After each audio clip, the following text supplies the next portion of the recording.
Good evening. How are you? I'm in Baltimore this evening and I'm at a nearby hotel to the hospital because I'm waiting upon Holly's perhaps bronchoscopy in the morning. And so while I was waiting that long for dinner, I jotted down some notes that I'd like to share with you. And I hope you find them helpful to analyze where we are today and how frustrating it is and why it's frustrating and what we should work toward. On the Sunday Talking Heads, I heard a network commentator, I think Donna was her name, say that there were so many charges, that is criminal charges against Trump, that the public couldn't follow them.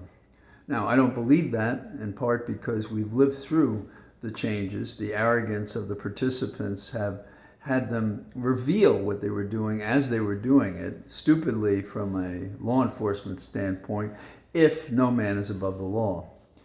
Now, I don't know when Donna said this, that she said it with bias or with a genuine belief that it was true, that the people didn't understand it.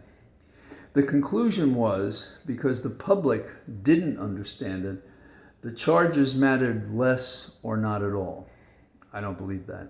Now, Jefferson said, a nation that expects to be ignorant, which I think is what she's saying, and free, expects what never was and never will be. And that's a significant concern, an educated public. Now, in these times, we have added another obstacle to freedom in that what is said in a succession of shouted charges, often, and asserted as true, is entirely false and misleading, a lie. Where we even hear people saying in the public domain, it's okay to lie. There's nothing wrong with that in terms of the law. Well, that's not entirely true because lying plus conduct equals crime often, and we're finding that out in the various charges that are circulating around. But once you accept the proposition that a person can lie about matters of public concern, you've crossed another kind of Rubicon, that is from a lawless order to one without order. So we are at risk that we can't truly rely on what is said to be true. So we must look at what they do, observe a person, know who they are, what their character is by what they do. But that too can be fragmented and false with the technology of the day. You've seen it, people in situations who have not actually consented, are not present, and it's not their voice, appear with artificial intelligence in one case to be that. But we also can edit film and things like that and make it appear to be something else. We don't talk enough about what it means to be free in a democracy. We have to understand the standards that we believe apply and that we're fighting for. And if we don't, why would we fight for them? Perhaps that's what Donna was talking about. So what is so special about a democracy? We say it like a rule from the Baltimore Catechism when I was a kid, as a small Roman Catholic kid. And how does it compare to what is its alternative? That is, what is the alternative of democracy? Why is it so hot? We don't examine the syllogism, we repeat it, but we do repeat why we believe democracy is special. The principle is simple. No vote, no representation that's consented to. We prefer consensus. We prefer consent. We argue and settle upon a majority vote is enough to require action. And sometimes we insist on more. The Constitution described our government as we, plural, the people. Not one entity defining by fiat what applies to everyone. Now, if a problem is critical and emotions are high and a process difficult, it is the alternative to a unpeaceful means. In other words, we buy peace with a democracy following rules that involve terms like majority and consensus and so forth. It is flexible even when it is aggravating. It is, when it works, the peaceable solution, born of tolerance, bargaining, and compromise. We've seen the violence rising recently from those who do not believe in democracy, do not believe in finding an ordered way to reach a consensus, a conclusion, or respect those rights that we find in the amendments to the Constitution. So this is a significant detail. What would I say about the violence? It is a symptom of how endangered our democracy is when it occurs, and we're not routing it out. Democracy requires work. It requires courage. It requires action. That is what we have to do. That is what we have to persist in doing. And I believe that we have been doing it. It took a long time, but these criminal actions and these actions involving the supporters of the president and the demands it's taking in terms of what he can underwrite by convincing the public to give him money to defy the law. All of these are things that I think suggest a direction in favor of restoring and protecting democracy. At its best, democracy gives hope to discontented minorities to deter and discourage the taking up of revolution. Now, my favorite historian when I was a high school student was Arthur Schlesinger. He wrote of Jackson a year or so before I was born. It's only years later that I got to read him. And I was transfixed because he not only knew the content, he knew how to tell a story, he knew how to connect it. He was a man with ideas, and he was one, as his dad before him, with the American idea, with the democracy idea. I got to know him personally, which was a great opportunity, when Ted Kennedy ran for president in 1980, and I got to see how he worked in person. And he seemed commonplace, but brilliant. It's hard to describe. And he had time for everyone to listen to them and to talk to them. Arthur asked in his book, is this a search for, quote, the immutable moral abstraction of the democratic faith? We know what that is. We all know it. We feel it. We may not have always defined it. We may not call it an immutable characteristic. We may not call it a faith. But the moral abstraction might be the recognition in a democracy of individual dignity that respects a bundle of rights due and owing every individual. And the flip side of that is the individuals together become we the people, and we increasingly, since the Declaration of Independence and the Constitution certainly, have grown the democracy, made it available to more people, persons of color, women, people without property, and the list goes on. And all of that is endangered presently because there's been a mad rush by those who are the alternate to democracy, who would defy these finding elements of the democratic faith, if you will. It might be said as well that what democracy includes is the right to vote and to have that vote counted. And by that coupling, you have identified a basic understanding of a Republican form of government that is a representative form of government, that our access in its lowest, if you will, and perhaps its most important, is to choose the people and to guide the government by what we the people have as a right of vote and as a right to have that vote counted, and within the area of respect that each of us is entitled by the Bill of Rights. Presently, we are asking Lincoln's question. No, not aloud, but we are asking it anyhow. Can this nation long endure? That is the question. And if you understand what it is that this nation represents, and you understand what is at risk, then we are in a very special place because we know what we're fighting for, we know what we're supporting, we know what we're opposing.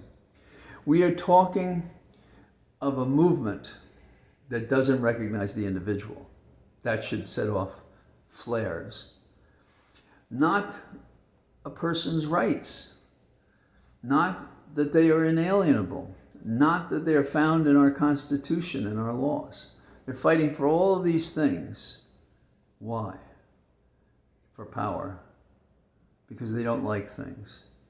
Because they're defying a couple of things. That majority vote that sets up what it is that our nation does. And the means by which we debate that and compromise it and negotiate it and finally vote for it within rules that we've agreed upon, which avoid violence and unpeaceful means. Now, if this nation is a home for the free, there are those who prefer a home invasion, commit crimes to secure power unearned at the ballot box, withheld by law, by the laws of the land, against these methods. We are engaged in a kind of civil war, not like the earlier one, where the insurgents' weapons are lies, dirty tricks, the fast grab,